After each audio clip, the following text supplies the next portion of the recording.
Congress party 60 साल राज की एक नारा लगाती है, गरीबी हटाओ, गरीबी हटाओ, गरीबी हटाओ। गरीब मिट गया लेकिन गरीबी नहीं हटी थी। लेकिन मोदी सरकार में पिछले 10 सालों में 25 करोड़ गरीब गरीबी रेखा से बाहर आए। 25 करोड़ गरीब। और इसका मूल कारण, उसका फर्क देखिए क्या पड़ा। 4 करोड़ गरीबों को पक्के मकान बना कर दिए और अब 3 करोड़ और मंजूर कर दिए, जिसके बाद सर ढकने के लिए छत नहीं थी, उसको पक्का मकान 1,70,000 और 1,50,000 रुपये दिए और साथ में शौचालय बनाने के पैसे दिए। दूसरा, उनको रसोई गैस का सिलेंडर जिसके पास नहीं था वो उसका भी कनेक्शन मुफ्त में दिया। तीसरा, जिसके नल का कनेक्शन नहीं था 13 करोड़ नलों के कनेक्शन दिए और पानी दिया। देश में कई किलोमीटर लोग पैदल चल के पानी लेने जाते थे। चौथा, 5 लाख रुपए का इलाज उनको आयुष्मान भारत योजना में मुफ्त में दिया। अधिकतर लोग गरीबी रेखा के नीचे इसलिए भी गए कि इलाज महंगा था, नहीं करवा पाए, कर्जा लिया और गरीब हो गए। इसी तरह से अनेकों योजनाओं का लाभ उनको देकर उनको लाभ मिला। मुद्रा योजना के माध्यम से 34 करोड़ लोन दिए, जिनमें लगभग 29 लाख करोड़ रुपया बगैर किसी की गारंटी के, बगैर घर, बगैर मकान, बगैर दुकान गिरवी रखे उनको मोदी सरकार ने दिया। 50,000 से लेके 5 लाख रुपए तक का लोन। आज उन्होंने अपने कामकाज शुरू किए। स्टार्टअप से लेकर स्टैंड अप योजनाओं में उनको रोजगार के पैसे दिए गए ताकि वो अपना काम धंधा शुरू कर सके। रोजगार स्वरोजगार के अवसर कहाँ से बनते हैं? आप डब्बाली को ले लीजिए। आज से जब 7-8 साल पहले में आया और अब आज आप यहाँ से कोई रिंग रोड निकल रहा है, कहीं से 4 लेन बन रहा है, कहीं पे बड़ी सड़कें बन रही है। यहाँ से थोड़ी दूर बठिंडा में एम्स बन गया।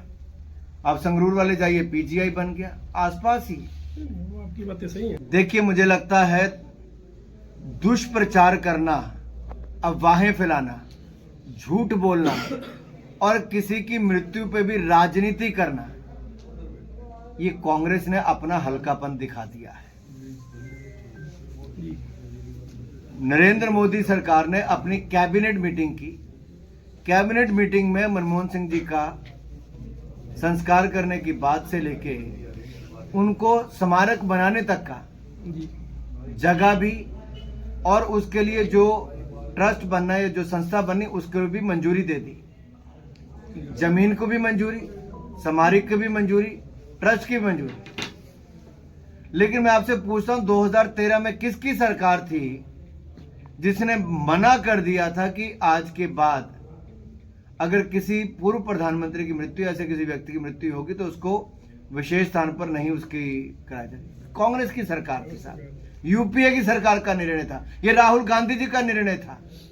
आज दुनिया के सामने झूठ बोलते हैं।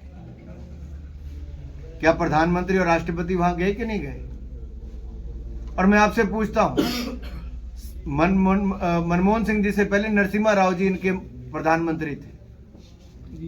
नरसिम्हा राव जी की तो इन्होंने संस्कार भी दिल्ली में नहीं करने दिए कांग्रेस पार्टी ने। उनको आंध्र प्रदेश जाना पड़ा था। ये कांग्रेस पार्टी की सच्चाई है। सीताराम केसरी इनके अध्यक्ष थे, उनकी लुंगी भी उतार के इन्होंने कार्यालय से बाहर फेंका था। नहीं फेंका था। ये सच्चाई है साहब कांग्रेस की। ये गांधी नेहरू परिवार के अलावा किसी को नहीं देखते और मनमोहन सिंह जी के नाम पे केवल राजनीति करते हैं। ये वही कांग्रेस पार्टी, वही गांधी परिवार है जो 1984 के सिख दंगों के लिए पूरी तरह से जिम्मेदार है। इन्होंने सिख समाज से माफी नहीं मांगी, एसआईटी की जांच नहीं बिठाई। नरेंद्र मोदी सरकार आई, एसआईटी की जांच हमने बिठाई, तब जाके सज्जन कुमार, जगदीश टाइटलर जैसे लोगों के खिलाफ कार्रवाई होनी शुरू हुई। इनके पंडित नेहरू जी हमारा गुरुद्वारा पाकिस्तान में छोड़ दिया। थोड़ी सी जगह की बात थी। नरेंद्र मोदी की सरकार आई, 75 साल के बाद करतारपुर कॉरिडोर बना है। और मैं आपको बताऊं, अफगानिस्तान में हमारे जितने ऐतिहासिक गुरु ग्रंथ साहब थे, गुरुद्वारे थे, वहां रखा सामान था, ये मोदी सरकार ने 3 बड़े जहाज भेज के सैकड़ों सिख परिवारों को वापस बुलाया, गुरु ग्रंथ साहब को वापस बुलाया, किसी की हत्या तक वहां नहीं होने दी। हमने यहां पर हेमकुंड साहब में रोपवे बनवाया, जहां पे जाना ही यात्रा करनी बड़ी मुश्किल है। मैं आपको और बताऊं, 26 दिसंबर अभी 2 दिन पहले हुई, साहबजादों की शहादत को देश भूल ना जाए, मोदी सरकार ने वीर बाल दिवस शुरू किया। जितने बच्चे देश भर में जिन्होंने शानदार काम किया हो, उनकी वीरता के लिए उनको उस दिन सम्मानित किया जाता है। देश के प्रधानमंत्री ने शुरू किया। क्या किया कांग्रेस ने सिख समाज के लिए? 84 के दंगे, ब्लू स्टार ऑपरेशन, ठीक है।